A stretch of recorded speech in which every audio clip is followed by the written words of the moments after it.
मैं अनुराग जी को आमंत्रित करना चाहूँगा कि वो स्वामी जी को फूल देकर सम्मानित करें।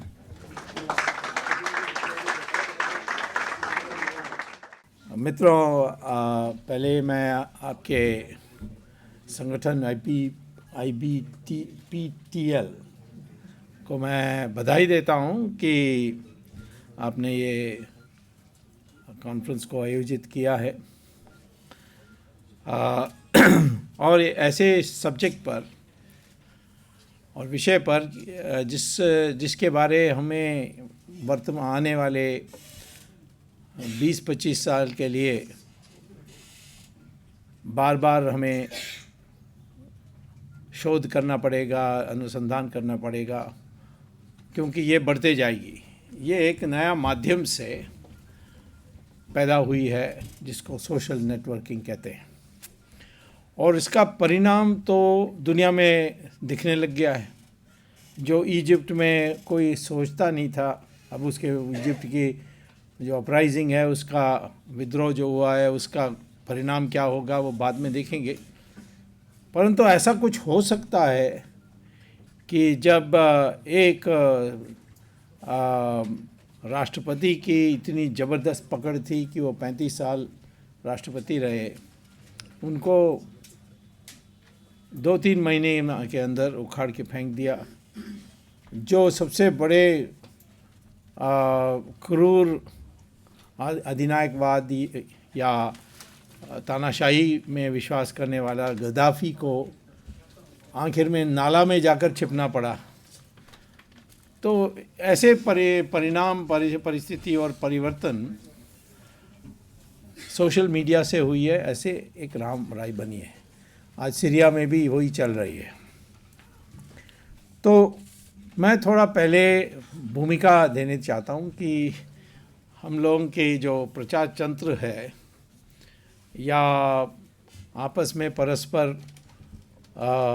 अपने विचारों को बताने के लिए और लेने के लिए जो तंत्र बने हैं या यंत्र बने हैं, वो किस प्रकार से उसकी एवोल्यूशन हुई है। एक ज़माने में हम सब जवानी यानी बोलते थे और आपस में, और उससे प्रसारण होता था। और इसमें कभी एक आप जो कहते हैं वो आखिर में दूसरे व्यक्ति के पास सही रूप में पहुंचेगी, इस पर कोई निश्चितता नहीं थी। स्कूल में पता नहीं आप लोगों को याद होगा कि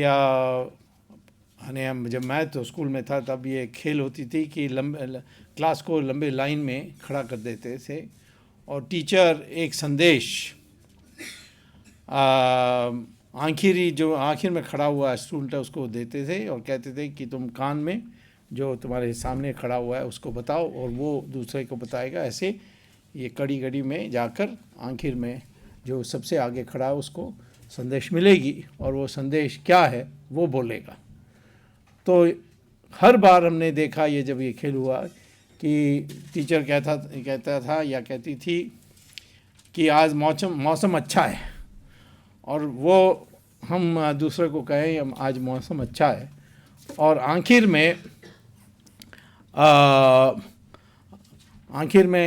यहाँ कई लोग हैं कहते हैं कि हमें हिंदी नहीं समझ में आ रही है।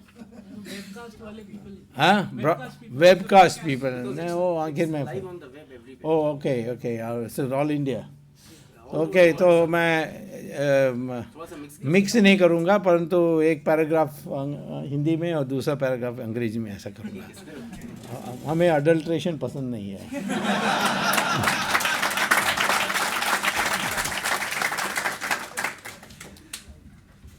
तो ये आखिर में यानी जो आखिर में खड़ा हुआ है उसको टीचर ये कहते थे कि संदेश आज का है कि मौसम अच्छा है, और वो आगे बताएगा। बताते जो पहला स्टूडेंट खड़ा है जो बोलेगा कि कल हमारी युद्ध पाकिस्तान के साथ होने वाली है। ये डिस्टॉर्शन होते इतना बदल जाता है मैसेज। आप भी ट्राई करके देखिए कि लाइन पर खड़े होकर लास्ट में आपको एक संदेश मिले, वो बताते जाइए, वो बदलते जाएगा। और ये सुनने में लोगों में समस्या होती है, इसीलिए ये मैसेज बदल जाती है। तो वो एक ज़माने में ऐसा था। फिर धीरे धीरे प्रिंट का माध्यम आया, और प्रिंट माध्यम में क्या हुआ कि what happened in the case of the print media is there emerged a intermediary, वो है एडिटर, एडिटोरियल बोर्ड। तो एडिटोरियल बोर्ड जो ठीक समाचार समझती थी, जो छापने लायक समझती थी, या थोड़ा दिलचस्पी बनाने के लिए, अखबार बिकने के लिए थोड़ा मोड़ मरोड़ के छापना पसंद किया, या हो सकता है कि सरकार की डंडे के डर में वो एक टोटली रॉन्ग और गलत संदेश छापना मजबूर हुए, या जो छापना नहीं छापना है तो जो छापने लायक है उसको नहीं छापना। इस तरीके से वहाँ भी डिस्टॉर्शंस हुए। और यही हुआ जब और आगे बढ़कर, क्योंकि प्रिंट मीडिया सिर्फ पढ़े लिखे लोगों के सीमित थी और लोगों को फिर बैठ कर ध्यान से पढ़ना था। अब वो टीवी आ गई, वो भी 24 घंटे की TV, for 24 hours you have to produce news. तो वो प्रोड्यूस ही करते थे जो ना, जहाँ न्यूज़ नहीं है। अब एक एक छोटे छोटे घटनाएं देश में कहीं भी हो, उसको लेकर नेशनल न्यूज़ बनाने लगे। तो उसमें भी डिस्टॉर्शंस आ गए, क्योंकि उनकी जो प्रेशर थी कि 24 घंटे हमें न्यूज़ बताना है, कुछ ताज़ा बताना है, नहीं बताना है, इससे बढ़ते गई। जो नया रेवोल्यूशन आई है, जो आज आप लोग अनुभव कर रहे हैं, वो है जिसको सोशल मीडिया कहते हैं, इंटरनेट, फेसबुक, ईमेल। इसमें वो इंटरमीडिएट ख़त्म हो गई, और you are now directly communicating with other people. तो ये एक रेवोल्यूशन बन गई, क्योंकि अब कोई इंटरमीडिएट ना होने के कारण कई ऐसी बातें कहा जाते हैं जो पहले फ़िल्टर हो जाते थे, अब फिल्टर नहीं होते। तो ऐसे जब एक प्रत्यक्ष कम्युनिकेशन होने लग गई, this direct communication has created a ट्रेमेंडस new possibility. तो उसके लिए हमें कैसे तैयारी करनी चाहिए, ये हमें पहले अपने को तैयार करनी चाहिए, यानी हम तैयार होने चाहिए उसमें, इस पावरफुल मीडियम के लिए। We should be ready to be able to use this to its fullest। and ये बहुत दिन चलने वाला है। ये इसका यंत्र का, ये इंटरनेट का जो यंत्र है, उसका विकल्प बहुत साल लगेंगे, और कम से कम 50 साल, आने वाले 50 साल तो इंटरनेट का प्रभुसत्ता रहेगी इस प्रकार से, और हावी रहेगी सब जगहों में, और ज़्यादा बढ़ेगी। तो how to go about doing it. अब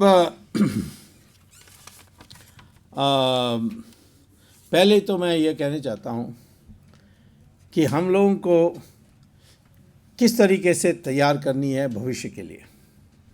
दिस न्यू इंफॉर्मेशन रेवोल्यूशन, ये इंफॉर्मेशन रेवोल्यूशन के अतिरिक्त इस सेंचुरी को कहते हैं ये नॉलेज रेवोल्यूशन है।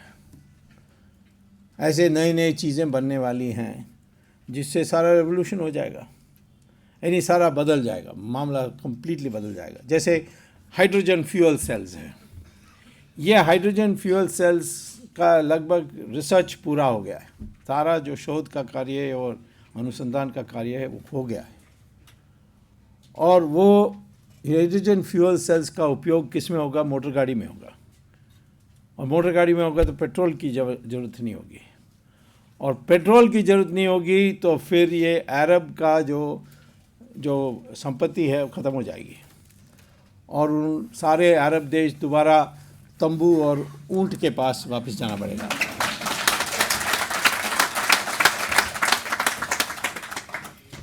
आज अभी तो हमें नचा रहे हैं, जब भी चाहे दाम बढ़ा देते हैं, लेकिन कल वो उनकी हालत है। और मोरक्को से इंडोनेशिया तक जो भी पेट्रोल के आधारित देश हैं, उनमें कोई इंडस्ट्री है नहीं, सब फाइनेंशियल सर्विसेज में ही चल रहा है। जो ज़मीन में एक छेद करेंगे, उसमें से तेल आएगा, उसको बेचेंगे, उसमें से पैसा मिलेगा, उस पैसा को लेकर वो बैंक बनाएंगे, फिर कर्जा देंगे, बड़े बड़े बिल्डिंग बनाएंगे। यही हो रहा है अरब देशों में।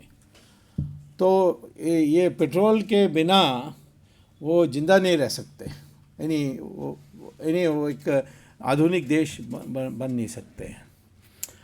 लेकिन अमेरिका जिसने पूरा शोध कर लिया है, उनके जो ऑयल कंपनीज़ हैं, वो ऑयल कंपनीज़ ये हाइड्रोजन फ्यूल सेल्स ना आए इसके लिए पूरी ताकत लगा रही है। क्यों? क्योंकि उनका सारा इन्वेस्टमेंट बिगड़ जाएगा, वो रिफाइनरी सब बंद करना पड़ेगा।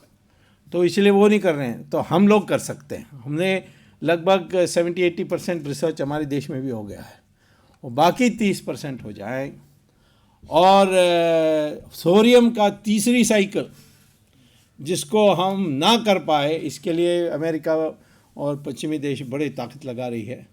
और इसीलिए इंडो यूएस न्यूक्लियर डील भी साइन हुआ कि ताकि हम ये यूरेनियम के अभाव के लिए हम कहीं थोरियम का थर्ड साइकिल भी, 2 साइकिल तो हमने पूरा कर दिया। होमी भाभा ने 3 साइकिल की आवश्यकता सोची। और ये थोरियम जो है ये हमारे जो समुद्र के किनारे जो मिट्टी है, इसको रेत कहते हैं, उस रेत में आपको मिलता है। आप तो निकाल के कर सकते हैं। आज तो बड़ी स्मगलिंग होती है उसकी, बड़ी ज़ोरदार। पर दुनिया के 60% थोरियम हमारे देश में है। और यूरेनियम 2050 के बाद ज़ीरो होगा, कोई मिलेगा ही नहीं यूरेनियम, उसकी सप्लाई लिमिटेड है। तो उसको पोस्टपोन करने के लिए अमेरिका ने ये इंडो यूएस न्यूक्लियर डील आपको दिया है कि हम आपको सप्लाई करेंगे यूरेनियम, आप दूसरा खोज मत करिए। और मनमोहन सिंह की सरकार ने जो रिसर्च के लिए, थोरियम के लिए पैसा रखते थे पहले बजट में, उसको इस बार लगभग ज़ीरो कर दिया। तो ऐसी चीज़ों का जानकारी प्राप्त करने के लिए आपके लिए पहला ये कर्तव्य होगा।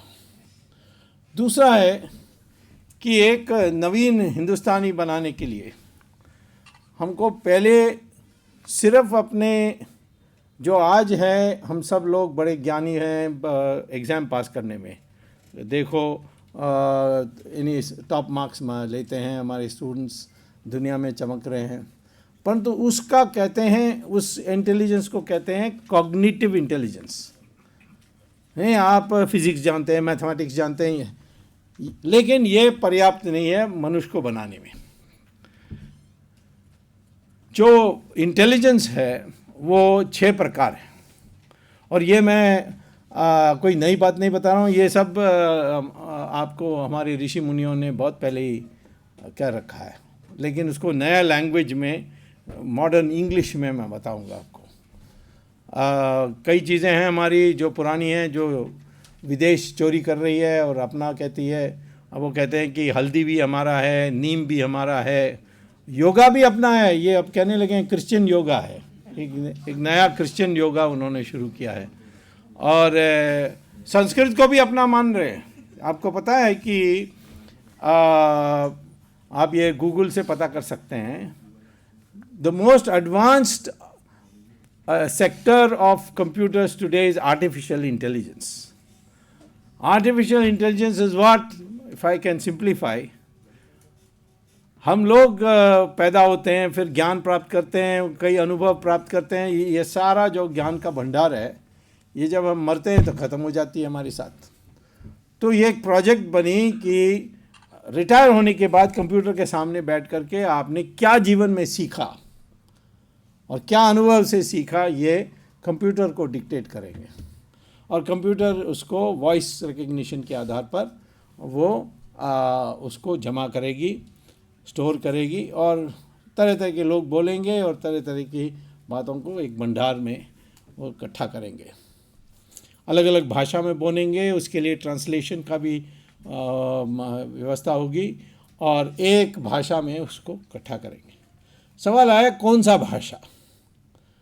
तो पहले सोचा गया अंग्रेज़ी में करेंगे, परंतु लोगों ने कहा अंग्रेज़ी का प्रॉब्लम है कि उसकी लिपि में आप PUT लिखेंगे तो पुट है, ब्यूटी लिखेंगे तो बट है।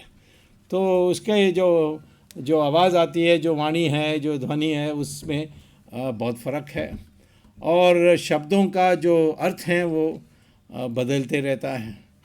तो उन्होंने सोचा कि एक नया भाषा को पैदा करनी चाहिए। तो 18 साल के लिए नासा ने रिसर्च किया, और रिसर्च करने के बाद 1988 में, यानी 20 साल से 25 साल के लगभग पूर्व, उन्होंने journal of artificial intelligence NASA का रिक ब्रिग्स के नाम पर एक आर्टिकल लिखी गई, इस शोध का क्या परिणाम है, और ये आप गूगल से मंगवा सकते हैं।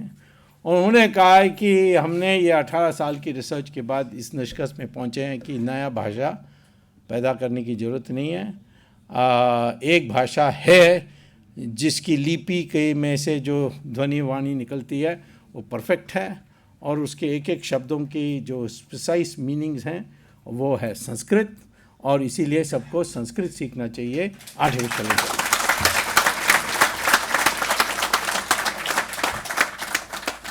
तो कंपलसरी कर दिया उन्होंने संस्कृत के लिए। आर्टिफिशियल इंटेलिजेंस नासा में पढ़ना है तो आपको संस्कृत भी पढ़ना है। और बुश ने भी उसके आखिरी दिन पर उसने एक अध्यादेश जारी की कि जो भी कॉलेज अमेरिका में संस्कृत पढ़ाएगी उसके लिए स्पेशल फेडरल ग्रांट्स मिलेगी। अब हमारे देश में वो कहेंगे संस्कृत पढ़ोगे, कहते हैं ये कम्युनल आदमी है, कहाँ से इसका।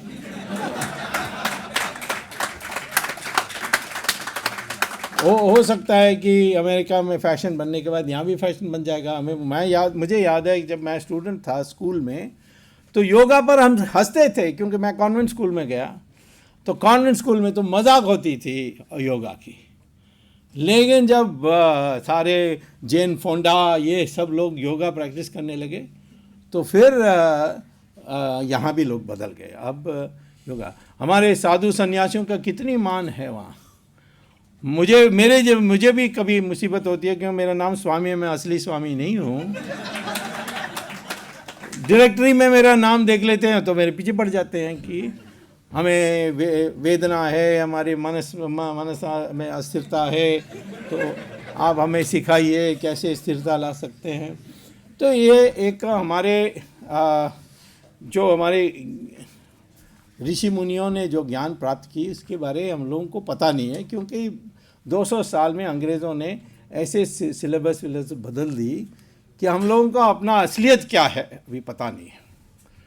तो मैं भविष्य के लिए कहता हूँ कि एक नया हिंदुस्तानी तैयार करनी है, और उसके लिए हमारे जो पूर्वजों ने जो ज्ञान प्राप्त की और ज्ञान के को भंडार तैयार की, उसको हमें सीखना चाहिए। और मैं कहता हूँ कि इंटरनेट के ज़रिए या आपके ट्वीट के ज़रिए या आपके फेसबुक के जो भी हो, धीरे धीरे आपको कहीं ना कहीं संकल्प करके, कभी टाइम निकाल करके आपको संस्कृत सीखना चाहिए। क्योंकि उस संस्कृत में बोलने से वो वाइब्रेशंस पैदा होते हैं जिससे आप में ट्रांसफॉर्मेशन होती है। तो मैं पहले कहता हूँ कि बुद्धि के आयाम 6 हैं, और उस 6 में एक है जो फिज़िक्स, मैथमेटिक्स, ये सब, इसको कॉग्निटिव साइंसेस कहते हैं, कॉग्निटिव इंटेलिजेंस। दूसरा है जिसको कहते हैं इमोशनल इंटेलिजेंस। ये वेद में इमोशनल नहीं लिखा है, परंतु ये आजकल अमेरिका में जैसे हार्वर्ड के एजुकेशन डिपार्टमेंट जब पढ़ाते हैं तो उसको इमोशनल इंटेलिजेंस, पुस्तक भी छपा है जो कोलमन, आप हाँ गेलमन, कोलमन, ऐसा कोई कोलमैन, हाँ। तो इमोशनल इंटेलिजेंस क्या है कि आप उस भाषा में बोलनी चाहिए जिससे बोल रहे हैं वो आपके पक्ष में हो जाए, या आपकी बात को सुनने के लिए तैयार हैं, स्वीकार करने के लिए तैयार हैं। कम से कम उसमें वो नफ़रत नहीं पैदा होना चाहिए, एक क्रोध नहीं पैदा होना चाहिए। ऐसी भाषा की उपयोग करनी चाहिए। तो उसको इमोशनल इंटेलिजेंस है, how to speak in such a way that your ideas find easy acceptability। वो एक कला है, और उस कला का दुरुपयोग हो सकता है। हिटलर के पास ये कला थी, पर तो उसके पास अब उसने दुरुपयोग किया। तो इसीलिए दुरुपयोग ना हो, इसीलिए ऋषि मुनियों ने कहा कि एक मॉरल इंटेलिजेंस होनी चाहिए। मॉरल इंटेलिजेंस माने कि आप ऐसे कार्य करेंगे जिसमें अनैतिकता नहीं होगी, जैसे सत्य बोलना, या कम से कम ऐसे सत्य बोलना जो जिसमें मिठास है। वो जो कड़वा सत्य है उसको ना बोले। झूठ बोलने के लिए कोई नहीं कहता है। कोई कह दें कि मैं कोई राहुल गांधी आपसे पूछ लें कि मैं होशियार हूँ, तो आपको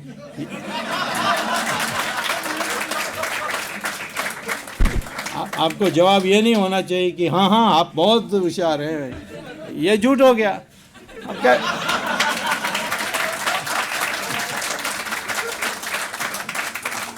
तो आपको कहना चाहिए कि दुनिया में और जीवन में बुद्धि सब कुछ नहीं होता है।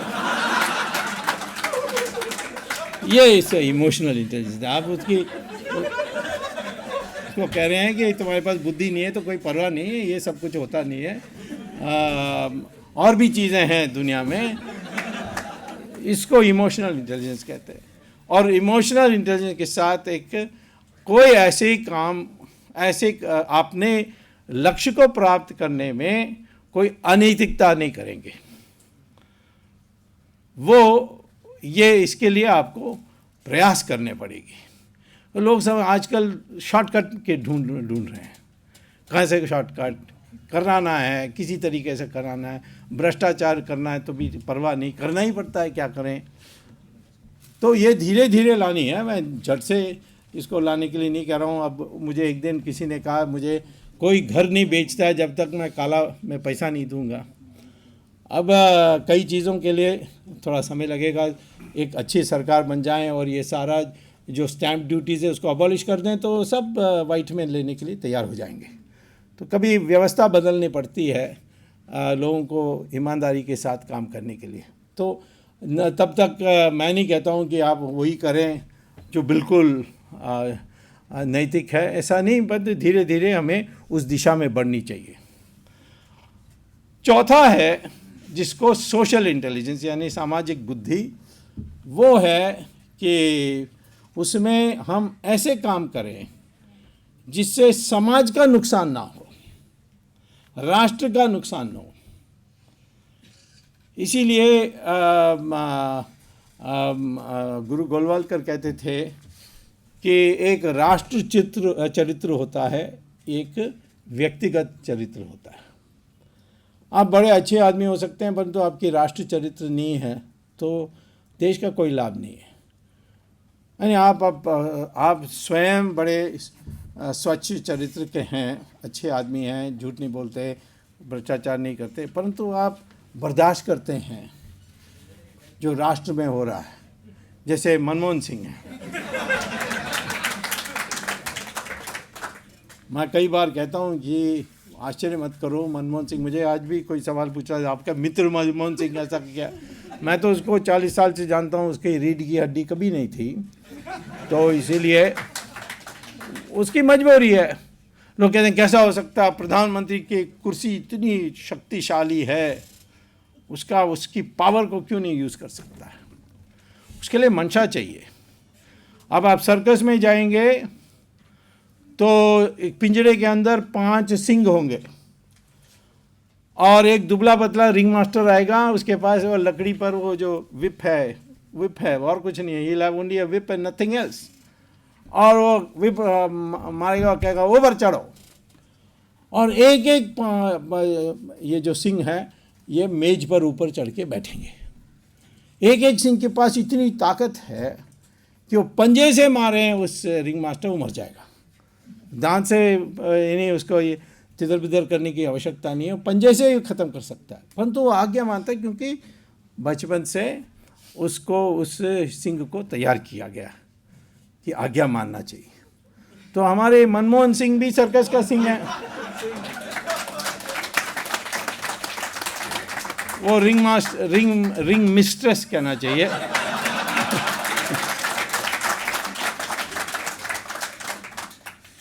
तो वो आकर उसको कहती है और मान लेता है, मानना पड़ता है उसको, तो और कुछ पता ही नहीं है। मैंने एक बार पूछा था उनसे कि ऐसा क्यों करते हो, तो वो कहता है कि हर आदमी सुब्रमण्यम स्वामी बन सकता है।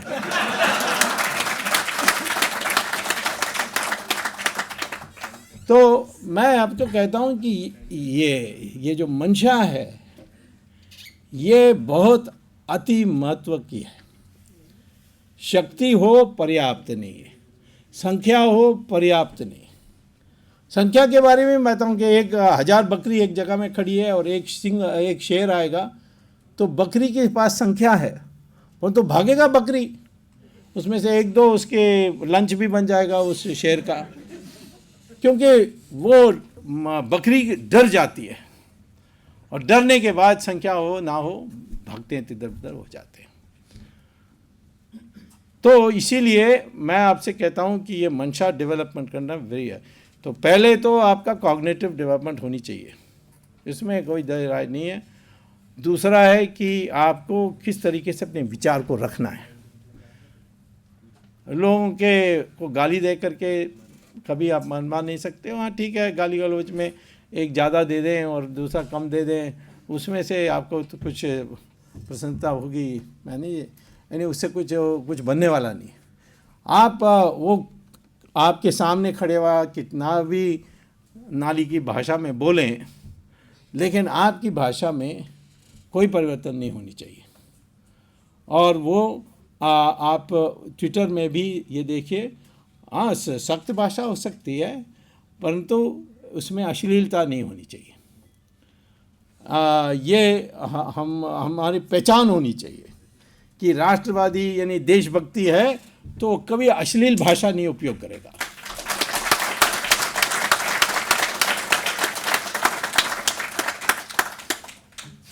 फिर एक ऋषियों ने कहा था, अब अमेरिका में सिखा रहे हैं, उसको कहते हैं स्पिरिचुअल इंटेलिजेंस। स्पिरिचुअल इंटेलिजेंस क्या है?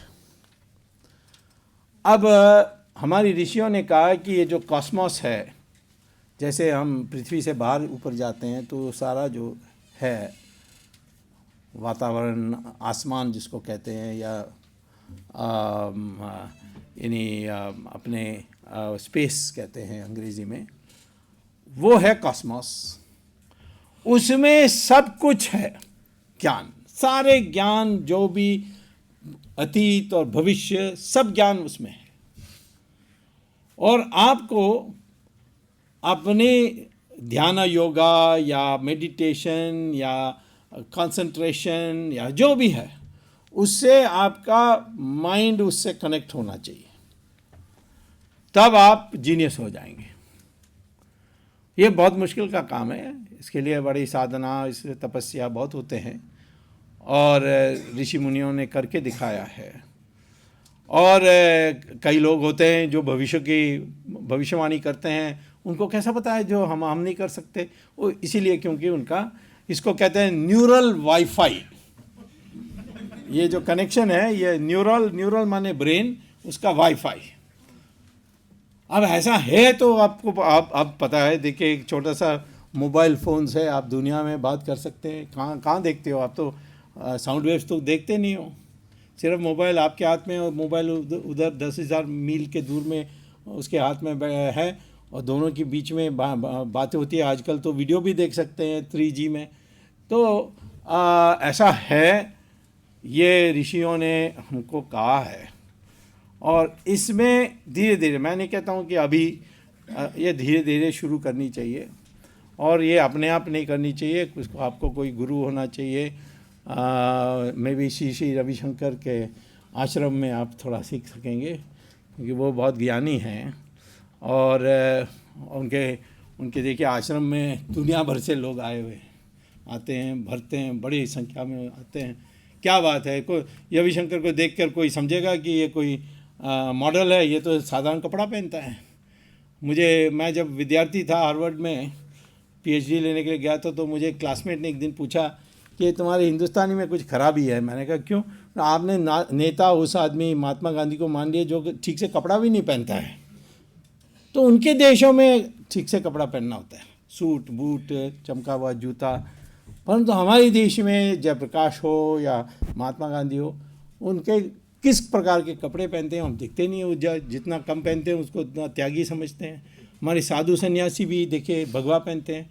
पोप का देखिए कितना सजा हुआ है, वो सैटिन और डायमंड नेकलेस, ये और सैफायर नेकलेस, दुनिया भर के उसके टोपी में कितने ज्वेल्स हैं, और मुल्लाज में भी ऐसे ही हैं।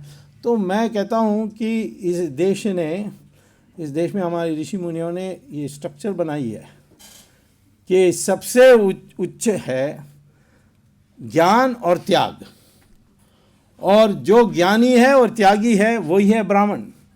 ये ब्राह्मण जो पैदा हुआ है ये नहीं है।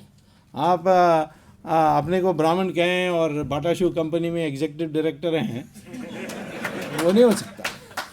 उसमें कोई बुरा नहीं है कि आप बाटा शू कंपनी में डायरेक्टर हैं, परंतु जो जिस मंशा से बनी थी हमारी वर्ण व्यवस्था वो तो अब ख़त्म हो गई है। अब इसको सुधारने में बहुत मुश्किल है। तो इसलिए ज़्यादा अच्छा है कि हम पहले अपने को सबको हिंदुस्तानी कहें। हिंदुस्तानी माने हिंदू या अन्य धर्म के लोग जो ये स्वीकार करने के लिए तैयार हैं कि हमारा पूर्वज हिंदू है। और ऐसे ही है, आई मीन डीएनए स्टडीज़ अब तो यही कहता है। ये देखिए हम अलग हैं, सब बकवास है। ये आर्यन द्रविडियन थियरी सब नॉनसेंस है। मैंने रिसर्च भी किया था और पता किया कि ये जो राज ठाकरे है उसका डीएनए और यूपी टैक्सी वाला का डीएनए एक ही है। क्योंकि राज ठाकरे डीएनए के लिए आपको बाल से भी पता कर सकते हैं। तो मेरा एक मित्र था, उसके साथ वो हेयर ड्रेसिंग सैलून जाता था। तो मैंने कहा एक दिन उसका बाल लेकर आना। तो मिलने के बाद मैंने 10 रुपया दिया एक टैक्सी ड्राइवर को कि कहा तुम्हारा बाल का एक सैंपल दे दो। उसने सोचा मैं पागल हूँ, फिर भी दे दिया उसने। और उसका मैंने हैदराबाद में लेबॉरेटरी भेजा तो पता किया तो डीएनए एक ही है। सब भी अब तो रिसर्च छपी है in Cambridge university, Houston university, Mysore university, where shows DNA is the same. कई कहते हैं कि स्किन कलर में फ़र्क है। Skin colour is got nothing to with race, that is got to do with pigmentation. जितना आप धूप में घूमेंगे उतना आपका स्किन कलर बदलेगा, और जितना आप ठंडे मौसम में रहोगे उतना स्किन कलर सफ़ेद बनेगा। और आप जाकर डॉक्टर के पास जाकर आप पिगमेंटेशन निकाल दोगे तो आपका स्किन कलर बिल्कुल वाइट हो जाएगा। वो माइकल जैक्सन ने वही तो किया। उसने जाकर प्लास्टिक सर्जन से कहा कि मेरा पिगमेंटेशन हटा दो, he became a white man. तो ये स्पिरिचुअल इंटेलिजेंस डेवलप करने के लिए लॉन्ग टर्म प्रोजेक्ट होनी चाहिए। ये तुरंत अभी लाना मुश्किल है, बट वो भी डेवलप करनी है कि जिससे आपका इंट्यूशन बढ़ेगा, आपका मेमोरी बढ़ेगा, and you will become a different person all together. Finally जो हमारे ऋषि मुनियों ने कहा है कि we must develop environmental intelligence, माने ऐसे ही आप काम करें जिससे एनवायरनमेंट दूषित ना हो। कूड़ा का सवाल हो, हम लोग समझते हैं घर के साफ रहें, परंतु घर के बाहर कूड़ा को डाल दें, सड़क में पड़े रहे, बदबू आए, फ़र्क नहीं। घर शुद्ध होना चाहिए, बाहर तो सार्वजनिक है वो खराब।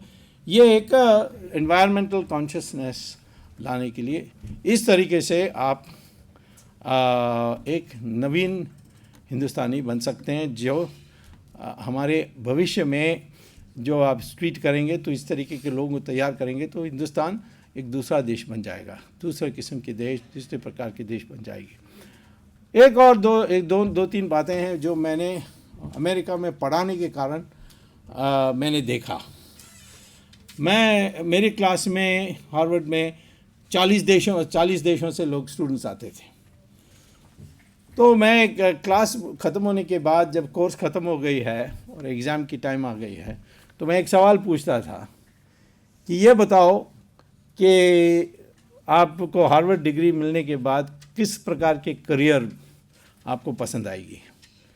एक में आप नौकरी में जाते ही आपको तनख्वाह मिलेगी और वो हर साल 5% बढ़ते जाएगी, आपको नौकरी से कोई निकाल नहीं सकेगा, और 60 साल में आप रिटायर होंगे, प्रोविडेंट फंड मिलेगी, उसमें आप उसमें एक घर खरीद के आप रिटायर्ड लाइफ रह सकते हैं। वो जीवन आपको पसंद है, या आप कोई जोखिम लेकर के, रिस्क लेकर आप कोई बड़े पैमाने में कमाने के लिए आप प्रयास करेंगे, और उसमें हो सकता है आप सड़क पर पहुंच जाएंगे, आप गिर जाएंगे, फेल हो जाएंगे, और या आप बिलियनर बन जाएंगे। तो मैं क्लास को पूछता था, तो अमेरिकन स्टूडेंट से मुझसे पूछते थे कि हम लोग रिस्क लेने में गिर जाएंगे, सड़क पर पहुंच जाएंगे, उसका प्रोबेबिलिटी क्या है, संभावना कितना है, ये पूछते थे। परंतु 99% इंडियन स्टूडेंट्स जो मेरे क्लास में थे वो कहते थे नहीं, हमें फर्स्ट नौकरी पसंद है। अमेरिकन बच्चों को देखेंगे तो सवाल पूछते रहते हैं, वाई वाई वाई वाई। हमारे देश में कोई माँ बाप को वाई वाई कहते हैं तो थप्पड़ मिलेगा उसको, चुप रहो, क्या है वाई वाई वाई पूछते हो। सवाल, ये क्वेश्चनिंग माइंड होनी। क्लास में टीचर से कभी डरना नहीं चाहिए, कुछ समझ में नहीं आई पूछना चाहिए वाई। हमारे लोग कहीं कहीं सोचेगा कि मैं गंवार हूँ, अनपढ़ हूँ, कहीं बुरी इम्प्रेशन हो जाएगी, ये होना नहीं चाहिए। आप क्लास में जाते हो, कहीं बैठते हो, कहीं किसी, वहाँ सवाल पूछने का आपको निर्भय होकर करना चाहिए। तो ये तैयारी की बात मैंने की। अब आ गया है इंटरनेट में क्या करना चाहिए। अब एक नया फ्रेज आई है, इंटरनेट हिंदू, सागरी का घोष। हाँ, उसको दूसरा नाम भी लोगों ने दिया है, पगली का घोष। मैं उसको मंचूरियन कैंडिडेट कहता हूँ। एनीवे, वो इतनी दब गई है कि अब इस बार वो अल जजीरा में तो बहुत ठंडा थी, ज़्यादा नहीं कि आप सब पीछे पड़ गए। उसने कहा कि जैसे मधुमक्खी जैसे पीछे पड़ जाते हैं मेरे, और डरती है आजकल बहुत।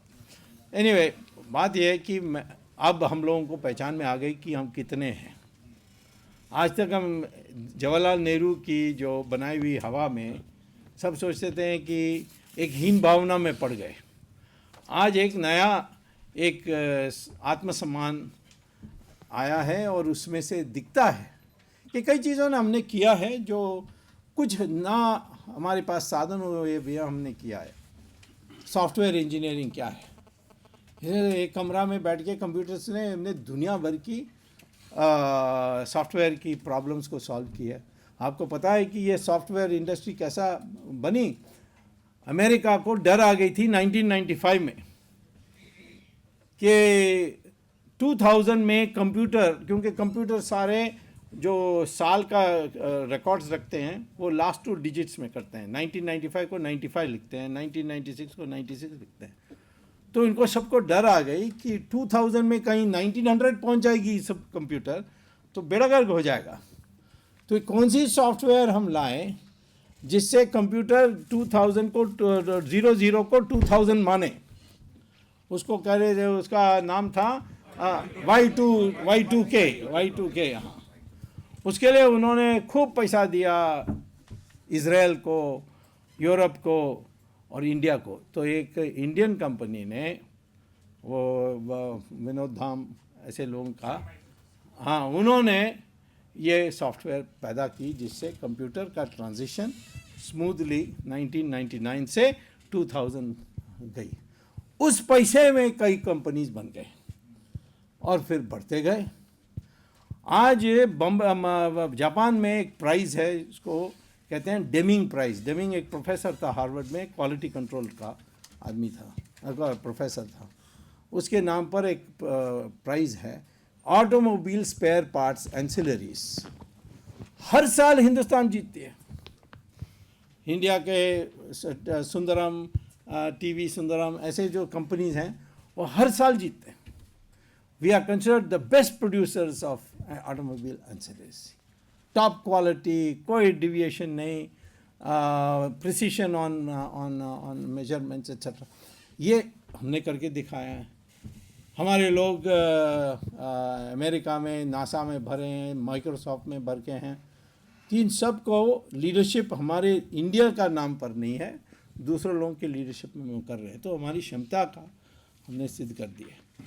तो आज मैं कहता हूँ कि पहला हम लोगों को इंटरनेट हिंदू ये भले कहें, परंतु वास्तविकता है कि एक राष्ट्रवादी हिंदू या विराट हिंदू जिसको मैं कहता हूँ, एक विराट हिंदू बनने की आवश्यकता है। और मुस्लिम मानना चाहता है तो मैं उसको विराट हिंदुस्तानी कहूँगा, प्रोवाइडेड वो ये मान लें कि उनका पूर्वज हिंदू है। वो नहीं मानेगा जिसके माने वो गजनी गौरी का पूर्वज है उसका। तो इसीलिए हमें इसमें छांटना है, क्योंकि हमने पाकिस्तान किसके लिए बनाया? हमने बनाया इसलिए कि वो जो मुसलमान हिंदू के साथ रह नहीं सकता, उसके लिए बनाया था। अब बनाने के बाद भी भैया डॉक्टर अंबेडकर ने बहुत स्पष्ट कहा था उस समय, बनाने के बाद भी वही अकेलापन, यानी अपने को एक इंटरनेशनल कम्युनिटी समझना। मुझे आश्चर्य हुआ कि उस दिन उमर फारूक ने कहा कि हमारी कश्मीर मुस्लिम मेजॉरिटी स्टेट है, इसीलिए कोई इजरायली को आना नहीं चाहिए। वह मुसलमान के लिए अलग से फॉरेन पॉलिसी में बनाने पड़ेगी। वैसे ही वो पागल करुणानिधि कहता है कि श्रीलंका को ट्रेनिंग नहीं देना चाहिए। अरे श्रीलंका को ट्रेनिंग देंगे तो वो हमारे और पक्ष में हो जाएंगे, हमसे हमारे मित्र बन जाएंगे। नहीं तो उनको हम नहीं ट्रेनिंग देंगे तो चाइना ट्रेनिंग देगी। तो ये जो एक पृथकवाद की जो मंशा है, इसको बदलना है। और मैं ये कहता हूँ कि एक हिंदुस्तानी आइडेंटिटी बनानी चाहिए।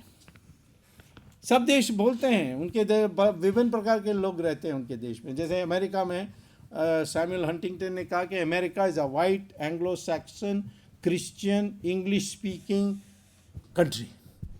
तो किसी ने कहा कि फिलीपींस कहाँ जाएगा, ये इंडियन कहाँ जाएगा, ये अरब कहाँ जाएगा? उससे वो सब यहाँ रह सकते हैं, परंतु पहचान है अमेरिका का white Anglo Saxon Christian Protestant English speaking person, wasp, जिसको वास्प WASP। तो उसी प्रकार से अभी 18 दिसंबर को BBC ने ब्रिटिश प्राइम मिनिस्टर को पूछा कि ब्रिटेन का पहचान क्या है। उन्होंने कहा क्रिश्चियन कंट्री। तो उन्होंने कहा कि BBC ने कहा कि but we have Hindus Muslims Christians, I mean Jews, so many other, maybe, but हमारे पहचान है क्रिश्चियन। अमेरिका में बॉबी जिंडल एक हैं जिसके कहते हैं कि वो प्रेसिडेंट बन सकता है, लेकिन वो क्रिश्चियन बन गया।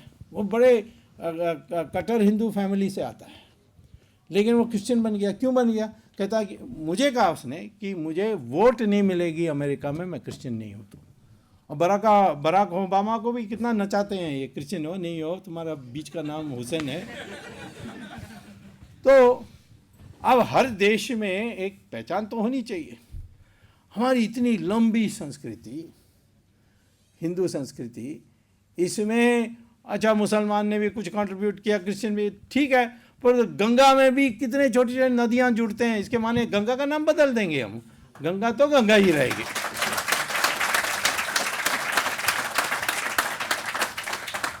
तो इसको प्रोपेगेट करना चाहिए कि वी आर। और मैं ये कहाँ कहता हूँ कि किसी को इस देश का हक नहीं है। मैं कहता हूँ तुम मान लो पूर्वज, तो तुम्हारी देश उतना ही बन जाती जितनी मेरी है। और इसलिए धर्म बदलने से संस्कृति नहीं बदलती। जब ये अपने को इंटरनेशनल बनाते हैं कि इजराइल को अरब देश पसंद नहीं करते, इसलिए हम भी नहीं पसंद करेंगे क्योंकि हम मुसलमान हैं, ये कैसा होगा? हमारे देश के लिए इजराइल ने कितना मदद की है, और ये यहूदी लोग कितने बुद्धिमान हैं और कितने पिटके आए। एक ही देश में पिटाई नहीं हुई, वो हमारे देश। और जब इजराइल बनी तो पहला प्रस्ताव पार्लियामेंट में पास हुआ, धन्य हो ये भारतीय, एक देश दुनिया में जहां हमारी शोषण नहीं हुई वो है हिंदुस्तान। हम जब 100% थे, हमने किसी को तकलीफ नहीं दिया। हमने तो पारसी को अपना मान लिया। पारसी के साथ हमने एक ही बात कही थी। वो आए थे गुजरात के बॉर्डर में, एक द्वारका के पास एक संजान एक जगह है वहाँ, तो वहाँ बहुत मारकाट हुई थी। मुसलमान ने पर्शिया को कैप्चर कर लिया था। एक ज़माने में पर्शिया हिंदुस्तान का हिस्सा था, कई पर्शिया से थी, आपको पता है। हाँ, और जब राम को वनवास जाने की बात आई थी तो उसका अभिषेक नहीं हो सकता, राम के सामने नहीं हो सका, क्योंकि भरत उस समय गवर्नर था पर्शिया का और उसको वहाँ से बुलाना था। तो उसके बाद हमारे देश से गए ऐसे लोग कहते हैं ज़ोरास्टर, और उन्होंने एक अपनी अग्नि पूजा की धर्म बनाई और उस देश का आक्रमण हुआ और मुसलमान ने उसको कैप्चर किया और ये लोग भागे, दुनिया भर के जगहों में भागे। पर हिंदुस्तान में जब आए तो जो राणा था संजान का, जादा राणा उसका नाम था, उसने शंकराचार्य को बुलाया कि मैं क्या करूं इनके साथ। तो शंकराचार्य ने ये पारसियों को कहा कि 5 कंडीशंस हैं, ये मान लो तुम हमारे बराबर हो। क्या कंडीशन? पहले तुम ये जो कपड़े पहने हो ईरान के वो नहीं पहन सकते हो, आप हमारे जैसे ही कपड़े पहनोगे। तो पारसी सब साड़ी पहनते हैं और वेस्टर्नाइज लोग तो कुछ भी हो कर सकते हैं, बट जो पारसी हैं अपने जो रिलीजियस फंक्शंस में वो कुर्ता पजामा पहनते हैं, साड़ी पहनते हैं। सो दूसरा है, उन्होंने कहा कि तुम पर्शियन नहीं बोलोगे, तुम गुजराती बोलोगे। तो पर्शियन छोड़ दिया, अब पारसीज तो गुजराती बोलते हैं, उनको पर्शियन आता नहीं है। तीसरा उन्होंने कहा कि गाय को नहीं खाओगे। तो आज भी जो रिलीजियस पारसी है वो गाय नहीं खाता है। चौथा है कि हथियार सब आप हथियार नहीं रखोगे। तो हथियार कोई उन्होंने छोड़ दिया, पर नहीं तो वो पारसी का धर्म में हथियार रखना बहुत अनिवार्य था, उन्होंने छोड़ दिया। और पाँचवें कि जब शादी होगी उस समय 2 संस्कृत के श्लोका उसने लिख कर दिया शंकराचार्य, उसको रिसाइट करेंगे। आज भी वो उनके शादी में करते हैं, तो उसको पारसी कॉन्ट्रैक्ट कहते हैं। और उस कॉन्ट्रैक्ट के अनुसार आज पारसी के बारे कोई कुछ नहीं बोलता है। सिर्फ 60,000 हैं, इतने जगहों में बैठे हैं। आज हमारे चीफ जस्टिस पारसी है, कोई कुछ बोलता है नहीं, कभी जय जयकार करते हैं, बड़ा ईमानदार आदमी है। और इसी प्रकार से एयरफोर्स का फाली मेजर था, हमारे अटॉर्नी जनरल सोरी सोराब जी थे, कोई उसके बारे में पारसी इसके नाम पर विभिन्नता की नहीं कहता। तो मैं ये मुसलमान को भी कहता हूँ, देखो पारसी के साथ ऐसा हुआ, यहूदियों के साथ ऐसा हुआ, तुम लोगों के साथ वैसे ही होगा जैसे इनके साथ हुआ, यदि आप उसी तरीके से रहोगे। इसीलिए आपको अपना पूर्वज जो वास्तविकता है उससे जोड़ना चाहिए। ये तो एक आइडेंटिटी की बात है, इसकी प्रचार होनी चाहिए। संस्कृत धीरे धीरे अपनी राष्ट्रभाषा बननी चाहिए और वो हिंदी का संस्कृत निष्ठ करते करते, उसके शब्दों का संस्कृत करते करते वो संस्कृत बन जाएगा। जब शंकराचार्य ने बौद्ध धर्म को हराया बातचीत से, शास्त्रार्थ उसको कहते हैं, तब शिष्यों ने पूछा कि ये पाली को हम बहिष्कार करें। तो कहा नहीं, पाली को संस्कृत शब्द जोड़ते जाओ, एक दिन पाली संस्कृत बन जाएगा। और वैसे ही हुआ, पाली चले गई और संस्कृत वापस आ गई। तो संस्कृत हिंदी के ज़रिए हम इसको धीरे धीरे संस्कृत बना सकते हैं। और हमारे हर भाषा में संस्कृत के शब्द हैं। तमिल में भी 40% शब्द संस्कृत के हैं। मैंने करुणानिधि को एक बार समझाया था ये, मैंने कहा आपका नाम ही संस्कृत है, करुणा और निधि। तो फिर उसने कहा कि नहीं, असली बात है कि ये संस्कृत ने तमिल से चोरी की हुई शब्द है। मैंने कहा कम से कम बराबर तो है, एक जैसा तो है, इतना तो मानते हो क्या हम चोरी करें या वो चोरी करें, इसका नहीं। तो हर भाषा में शब्दें जो हैं अनेक हैं। मलयालम में तो 80-90% संस्कृत शब्द हैं, बंगाली में भी ऐसे ही है। सो हर भाषा में संस्कृत शब्द कॉमन होने के कारण हम संस्कृत को धीरे धीरे ऑल इंडिया लैंग्वेज बना सकते हैं और उसको साइंस में भी पढ़ा सकते हैं, सब कुछ कर सकते हैं। अंग्रेज़ी तो सीखना है, वो इंटरनेशनल लैंग्वेज है ही, लेकिन हिंदी संस्कृत को लाने के लिए हम लोगों को प्रचार करना चाहिए। और तीसरा जो मैं वास्तव में ट्वीट्स को धन्यवाद देना चाहता हूँ, इन दिनों में जो भी मैंने 2G में किया है, और ख़ास तौर पर चिदम्बरम को पकड़ने में, ये आपके ट्वीट लोगों ने मुझे बताया कि आपको पता है कि कार्तिक का कंपनीज ये हैं। अब वो कौन है मैं नहीं जानता हूँ, क्योंकि उसका पहचान उसमें पूरा नहीं है, लेकिन उसने कंपनी सारी दे दी। मैंने इतना ढूंढा मिला नहीं, परंतु उसने सारा 12 दे दी। मुझे लगता है उसके परिवार के ही किसी ने ट्वीट करके बताया कि ये जानकारी देने का कोई भी पढ़ते हो, कहीं भी पढ़ते हो, वो जो आप लोग कर रहे हो उसको और करो। हम सब लोगों को ज्ञान प्राप्त करना और जानकारी प्राप्त करना बहुत आवश्यक है। और चिदम्बरम के बारे लोग मुझे बहुत ट्वीट में पूछते हैं, मैं बता रहा हूँ कि ट्रायल कोर्ट में मैं ज़रूर मेरी पूरी बात नहीं मानी, उसने आधा बात मान ली, वो आधा बात छिप गई, जो मूल बात है उसी पर लोग रह गए। मैंने 2 बातें कही थी ट्रायल कोर्ट में कि राजा ने अकेला फैसला नहीं किया, राजा ने चिदम्बरम के साथ मिलकर फैसला किया, और चिदम्बरम उसकी सीनियर पार्टनर थे, वही बताते थे ऐसा करो, ऐसा करो, ऐसा करो। और दूसरा है कि राजा को तो आपने अंदर कर दिया, तो इसको भी अंदर करो। तो आधा बात मान ली मुझे मेरी ट्रायल कोर्ट के जज ने कि हाँ दोनों ने मिलकर फैसला किया, लेकिन क्रिमिनल मंशा से काम किया चिदम्बरम, ये मैंने प्रूव नहीं किया। अब देखिए, मर्डर में तो क्रिमिनल मंशा, उसको मेंजरिया कहते हैं लैटिन में, वो क्रिमिनल मेंटालिटी दिखाना होता है कि क्रिमिनल इंटेंशन था, लेकिन करप्शन में नहीं। तो मैं सुप्रीम कोर्ट में गया और सुप्रीम कोर्ट ने मेरी बातों सुनकर ऑर्डर्स रिजर्व हो गए, कभी भी आ सकता है, लेकिन 17 तारीख को मैं एक नया केस जोड़ रहा हूँ, वो है एयरसेल मैक्सिस, उसमें तो और भी ज़्यादा पकड़े जाएगा। और ट्रायल कोर्ट में जाकर मैंने कहा कि 25 साल पहले एक नरसिंहार हुआ था मेरठ में, हशीमपुरा, उसमें इसी ने ऑर्डर दिया था। उसके बाद मेरे पास प्रूफ है, उस समय भी मैंने पार्लियामेंट में इस आवाज़ उठाया था। तो अब क्योंकि ये हिंदू टेरर की बात कर रहा है, तो बताएंगे कौन है असली हिंदू टेरर।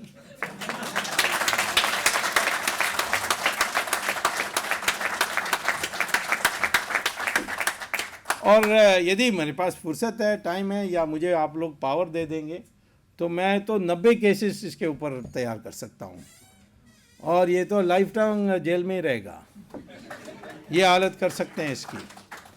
तो मैं तो आपसे ये आखिर में ये कहना चाहता हूँ, आज के सिस्टम, डेमोक्रेटिक सिस्टम में ही आप भ्रष्टाचार को समाप्त कर सकते हैं।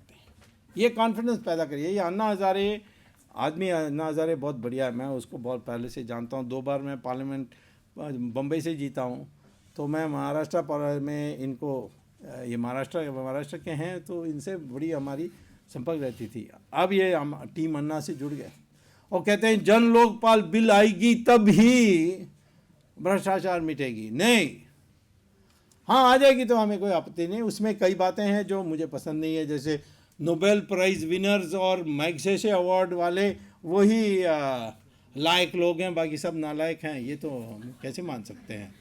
तो ऐसी बातें हैं। बट तो जो मूल बात थी कि सैंक्शन, जो परमिशन लेना होता है, वो लेने की ज़रूरत नहीं होती है। मेन पॉइंट उसमें ये, वो तो मैंने आधा कर दिया है सुप्रीम कोर्ट में कि 4 महीने के अंदर नहीं दोगे तो मान लिया है कि मिल गया है। तो आज के कानून व्यवस्था में यदि हम अध्ययन करेंगे कानून व्यवस्था को, इंडिया का आज की विधि व्यवस्था में हम लोग भ्रष्टाचार को मिटाने के लिए कदम उठा सकते हैं। एक एक व्यक्ति कर सकता है। मुझे ट्रायल कोर्ट ने डीम्ड पब्लिक प्रोसिक्यूटर बनाया। मेरे पास लॉ डिग्री नहीं है, मैंने डिग्री लिया नहीं, क्योंकि मैं इकोनॉमिस्ट बनने चाहता था। मुझे पता है कि मैं लॉ डिग्री लेता तो फिर मैं उसी में चले जाता, उसमें ज़्यादा पैसा है, इसमें कोई पैसा नहीं है इकोनॉमिक्स में, और वो धीरे धीरे धक्का वहाँ चले जाता। और इसीलिए मैंने जानबूझकर इकोनॉमिक्स की PhD ली, लॉ की ली नहीं। परंतु मैं आज डीम्ड पब्लिक प्रोसिक्यूटर हूँ ये 2G में, और जब मैंने जज को कहा वो हंसा, कहा कि तुम्हें पब्लिक प्रोसिक्यूटर, तुम्हारी लॉ डिग्री नहीं है, तुम लिस्ट वो CRPC में देखो कि लिस्ट में कौन कौन बन सकते हैं पब्लिक प्रोसिक्यूटर, आप उसमें नहीं हैं। तो मैंने कहा कि हाँ वो तो CRPC है, परंतु प्रिवेंशन करप्शन एक्ट के सेक्शन 5 में लिखा है कि जो पिटिशन देता है वही पब्लिक प्रोसिक्यूटर बन सकता है। तो जज ने कहा पढ़ के सुनाओ। मैंने पढ़ के सुनाया, तो कहा अभी तक किसी ने नहीं बताया मुझे ये। क्योंकि हमारे कानून में ऐसे बहुत कुछ है जिसका अध्ययन करने से होगा। मैं तो कहता हूँ कि अध्ययन करने की। और आखिर में मैं कहूँगा कि पेट्रियाटिक ट्वीटर्स को, ये जो एक नया आया ना हमारे समाज में कि लड़की की छेड़छाड़ और शराबी होना, ये सारे हमारे समाज को बर्बाद करने की एक साजिश है। भले आपको लगता नहीं है, परंतु मैं बता रहा हूँ कि इनका इंटरनेशनल गेम है ये, कि हमें गिराने के लिए कई तरीके हैं। उसमें एक तरीका ये है कि हमारी जो आदतें हैं उसको ख़राब करें।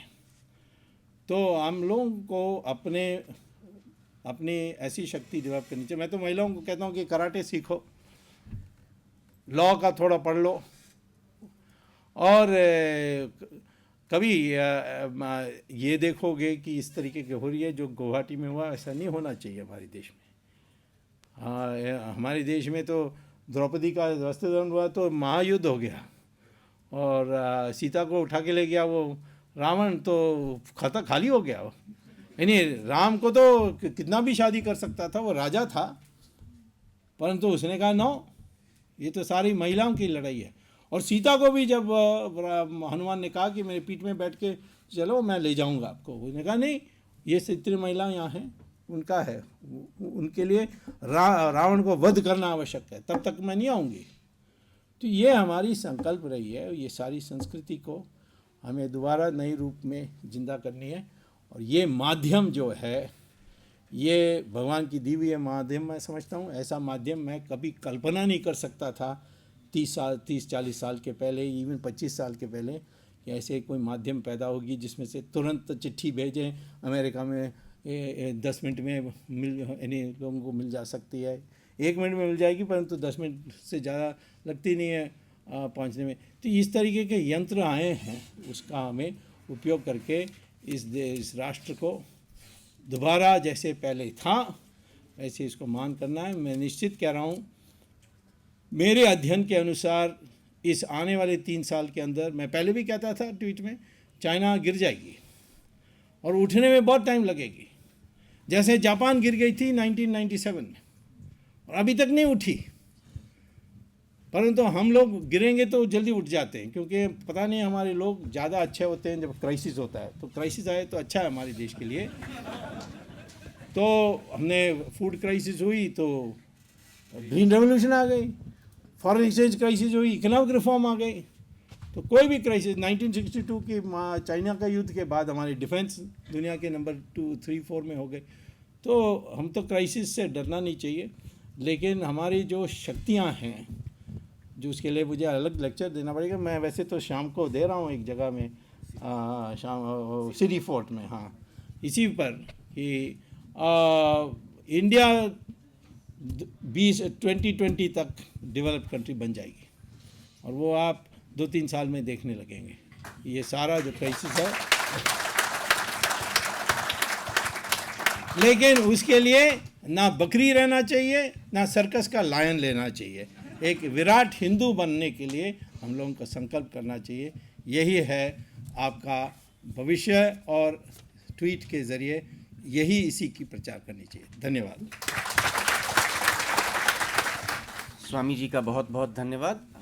पेट्रियोटिक सोशल मीडिया एक्टिविस्ट का स्वामी जी ने मार्गदर्शन किया है, और हम भी स्वामी जी और सभी लोगों को ये आश्वासन देते हैं। एक जो सर ने कहा कि भाषा का हम उसके ऊपर हम संयम रखेंगे, और दूसरा जो हम ये एक बहुत यूनिक सी आइडेंटिटी, एक नेशनल आइडेंटिटी हम डिस्प्ले कर रहे हैं सोशल मीडिया के ऊपर। सब भाई हैं, सब मिल के काम करते हैं, इसको हमको नीचे ला करके ग्राउंड लेवल पे इस यूनिटी को बिल्डअप करना है।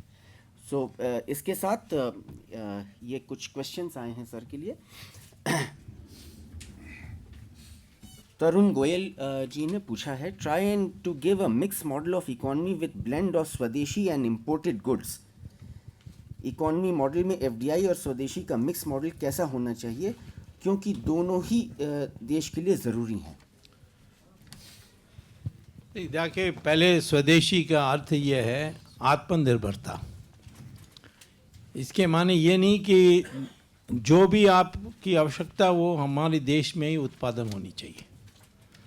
सिर्फ इतना है कि विदेश से कुछ आप मंगवाओगे या खरीदोगे या आयात करोगे, उस आयात के लिए आपके पास निर्यात से पैसा जो मिलती है वो पर्याप्त होना चाहिए, और उससे थोड़ा ज़्यादा होना चाहिए ताकि फॉरेन एक्सचेंज रिजर्व्स भी बने।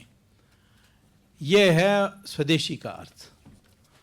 और एफडीआई, किस विषय पर हमें एफडीआई लेनी चाहिए?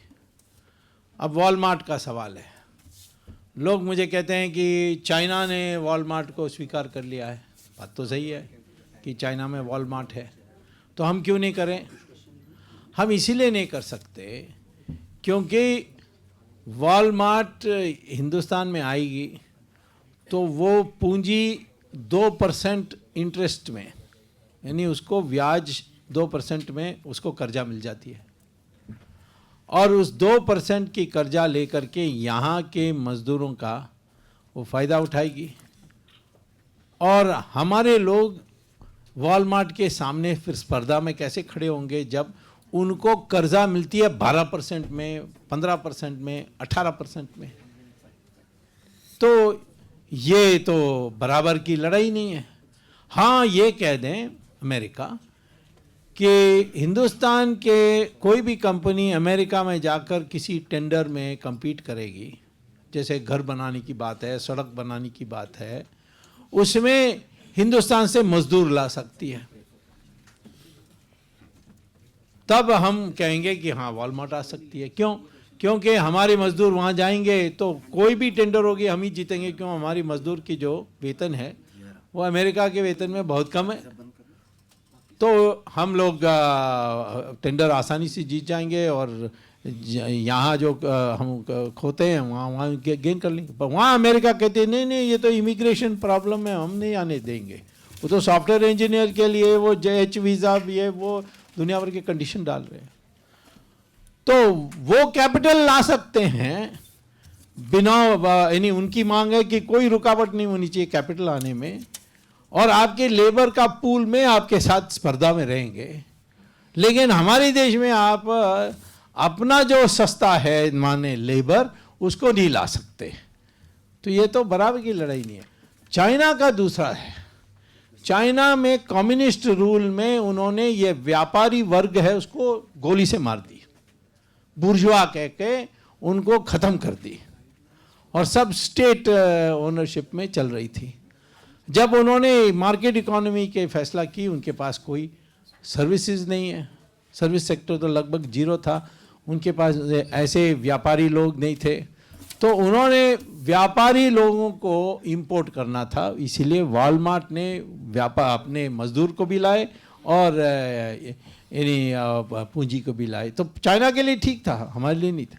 तो ये एफडीआई उसी में लेना चाहिए जिसमें हम लोगों की बराबरी की स्पर्धा होगी। तो फिर तो हम कभी भी तैयार हैं, एफडीआई आ जाएं, स्पर्धा में रहें। परंतु ये स्पर्धा नहीं होता है, और ये लोग अपने देश में मुनाफा कमाने के लिए आते हैं।